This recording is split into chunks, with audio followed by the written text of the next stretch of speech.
Salut à tous, aujourd'hui je vous montre comment on fait des okonomiyaki. Si vous avez reçu la box okonomiyaki de Takenoko, dedans vous avez des katsuobushi, du dashi et la sauce okonomiyaki. Et donc avec tout ça, vous allez pouvoir faire des okonomiyaki à la maison. Vous allez pouvoir trouver tous les ingrédients restants dans un supermarché français standard. On va avoir besoin de chou blanc, de levure, un petit peu de farine, de la farine pour pâtisserie idéalement, du sel, 2 œufs, un petit peu de sucre. Et moi j'ai décidé de mettre des nouilles. En fait avec les okonomiyaki vous pouvez ajouter tout ce qui vous plaît. Donc vous pouvez mettre du lard, alors idéalement du lard non fumé, des champignons, des crevettes, des noix de Saint-Jacques, vraiment tout ce qui vous fait envie. Pour la pâte, on commence par mettre 140 ml d'eau. Puis on va ajouter un sachet de dashi.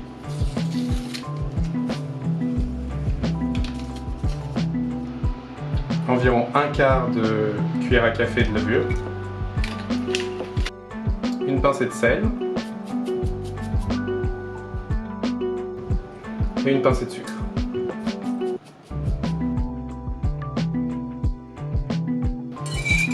Vous mélangez, puis vous ajoutez progressivement la farine.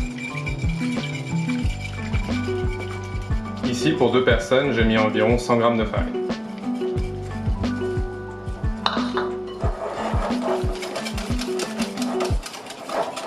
On ajoute les œufs.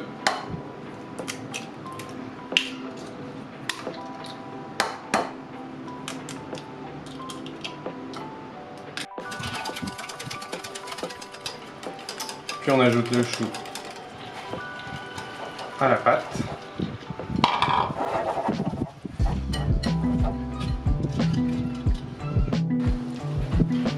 Ici, pour 2 personnes, vous mettez entre 350 et 400 g de chou. Comme je vous le disais, moi j'ai décidé d'ajouter une couche de nouilles sautées à mon okonomiyaki. Donc je les fais revenir dans un petit peu d'huile végétale. J'ajoute un petit peu de sauce okonomiyaki et puis j'imprègne bien en mélangeant. Vous mettez un petit peu d'huile végétale dans une poêle.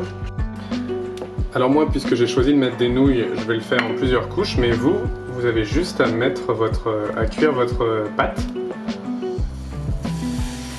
en une seule couche.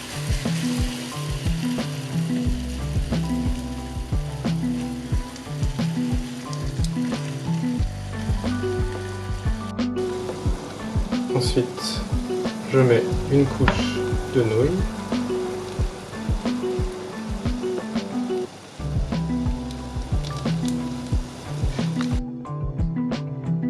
Puis je remets une petite couche de pâte.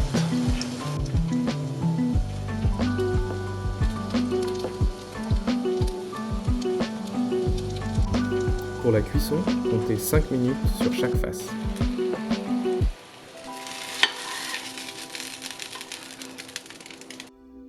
Une fois que vos 2 faces sont cuites, vous pouvez ajouter la sauce. Vous étalez bien avec une cuillère à soupe et vous pouvez ajouter vos flocons de bonite séchés.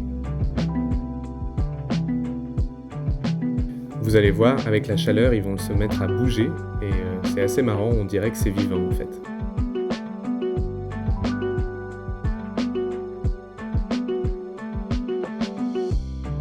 Ensuite, pour une touche finale un petit peu gourmande, vous pouvez ajouter de la mayonnaise sur le dessus.